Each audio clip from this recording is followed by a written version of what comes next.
Hello, this movie is for linear systems of equations, applying that to proving triangles congruent. So let's first just review the algebra content of solving a linear equations. So linear systems of equations. Systems of equations means more than one equation. So if you're trying to solve for more than one variable, then you're going to need more than one equation. Here I've got two variables, x and y, so I need two equations to solve for it. So we can solve by substitution, elimination, or by graphing. In this example, we're going to solve by substitution. Substitution works best when you have the coefficient of one of the two variables is 1. You can see in the first equation that we do have this coefficient of 1 right before the y variable. So for this, what we're going to do is solve it for y. And when we solve it for y, we get that y is equal to 6x minus 11. Now that 6x minus 11 can be replaced with the y in the other equation, giving us negative 2x minus 3 times what we just solved for y. We're replacing y with its equivalent value of 6x minus 11 equals negative 7. So now we're just solving this equation for x. This is brilliant because it gives us one equation, one variable, and then we can solve for it. I'm going to add my like terms. Subtract 33. Oops, that's supposed to be an x. And I get negative 20x equals negative 40. Divide by negative 20. I get that x is 2.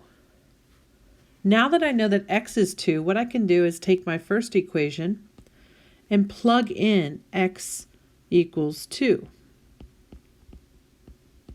and solve for y. And we get that y is 1. So our solution to this system is x equals 2, y equals 1. Please always double check by plugging in for each of your equations. The first one is 6x minus 11. We're going to plug in 1 for y, 2 for x, and then for the second equation, which is negative 2x minus 3y equals negative 7, we're going to plug in negative 2 times 2 for x, minus 3 times 1 for y equals negative 7. In both of these equations, when you plug them in, you should get true statements. If you get true statements, you know you have the right answers for x and y. So when x is 2 and y is 1, those statements are true. Let's try this one. We're going to solve by elimination. Now the reason for this one that we are not going to use substitution is because we don't have any coefficients of 1 in any of these terms. So instead what we're going to do is we're going to try to eliminate either the x or the y. And in order to do that, we're going to multiply through by a value that would give us the opposite coefficient for one of the variables. So I'm looking at the x term. I have a negative 2 and a negative 7. If I could get the top one to be negative 14 and the bottom one to be 14, then when I add them, they will eliminate, hence the elimination form. So if I multiply the top by 7, then I will get negative 14x. And then I'm just going to distribute that 7 into both terms. So I'm rewriting this equation into an equivalent form. That means that the bottom one, if I want the bottom one to become 14, I'm going to multiply through by negative 2. And I'll distribute that in. That's going to give me 14x minus 16y equals 10. Now with these two equations, we're going to add those together. That gives you 0 plus 26y equals 52. We're going to divide by 26. Y is equal to 2. With y equal to 2, we can now solve for x. So if I take that original equation, negative 2x plus 6, and instead of y, I'm plugging in 2 equals 6. I can solve this for x.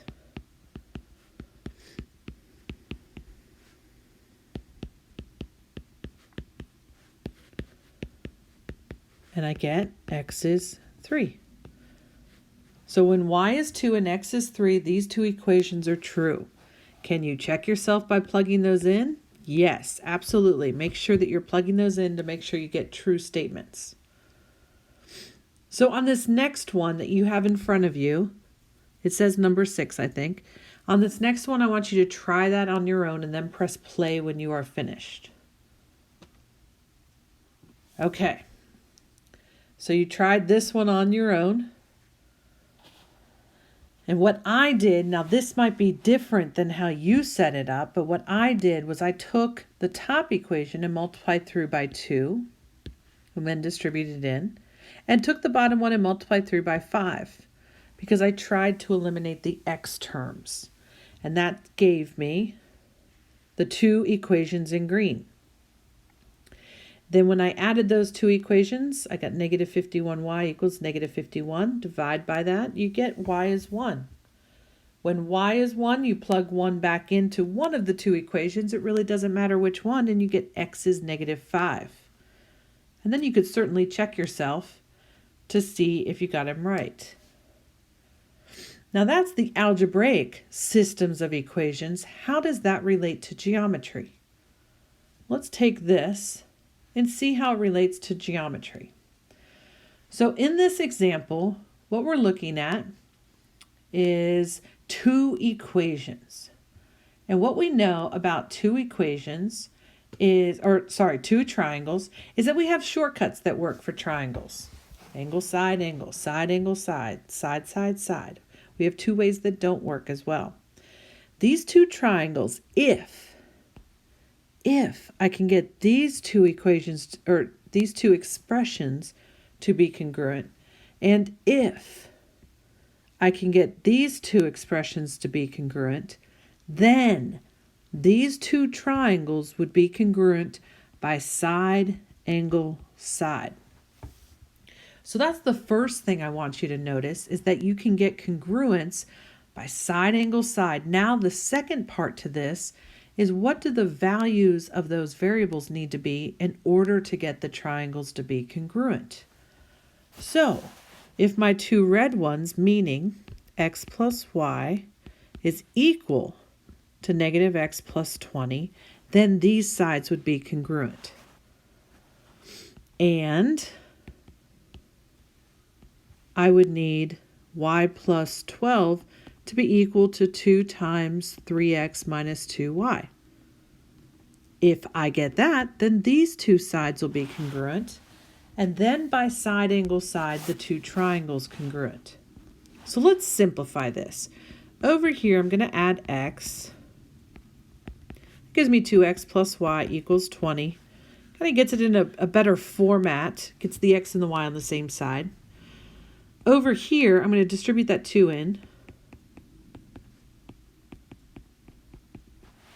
And then I'm going to get that y on that side.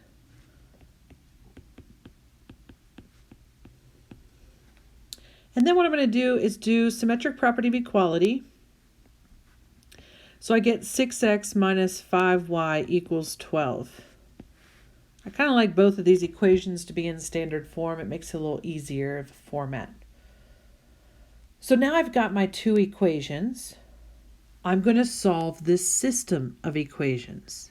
And to solve the system of equations, I'm going to take this guy and solve it for y, which means I got to subtract 2x on both sides. Y is equal to 20 minus 2x. Now I know that y is 20 minus 2x. I'm going to plug that in for y here. That's going to give me 6x minus 5 times not y, but 20 minus 2x, and then equals 12.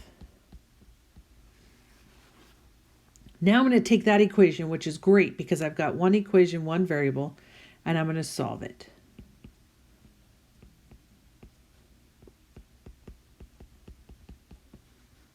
And I'm going to add my like terms. And I'm going to add 100 to both sides. and then divide by 16, and I get x is 7. That's great. Now that I know that x is 7, I got to get what y is. So the next thing I do is I go back over here, and I replace this x with 7.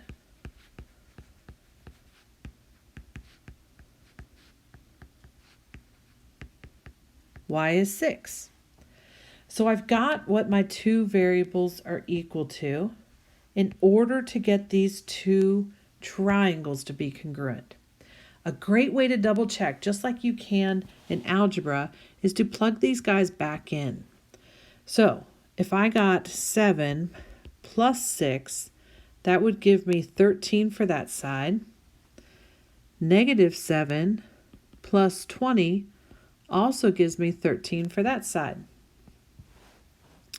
This one, y plus 12, would be 6 plus 12, which gives me 18.